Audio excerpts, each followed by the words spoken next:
Hi అండి అందరికీ. ఈ రోజు రక్షాబంధన్ కదా, అందరిళ్లలో త్వరగా అయిపోతుంది. కానీ మా ఇంట్లో మాత్రం అంత త్వరగా అవ్వదు.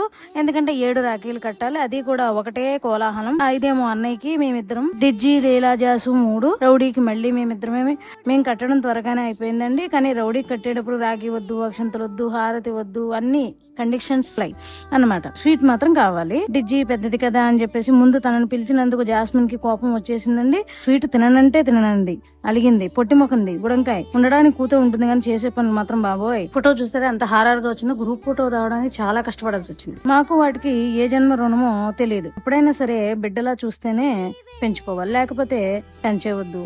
అవి మన కోసం ఎంతగా ఎదురు చూస్తాయో తెలుసా? తెలిసిన వాళ్లే ప్రేమగా పెంచగలరు. వాటిని బాధిస్తూ అనారోగ్య సమస్యలు వచ్చాయని నడి రోడ్డుపై వదిలేస్తే పుణ్యం కాదు కదా, పాపం చుట్టుకుంటుంది. ఎన్ని పూజలు చేసినా ఆ పాపం మాత్రం పోదు. ఇది దేవుడిచ్చిన బంధం. అందరికీ రక్షాబంధన్ శుభాకాంక్షలు.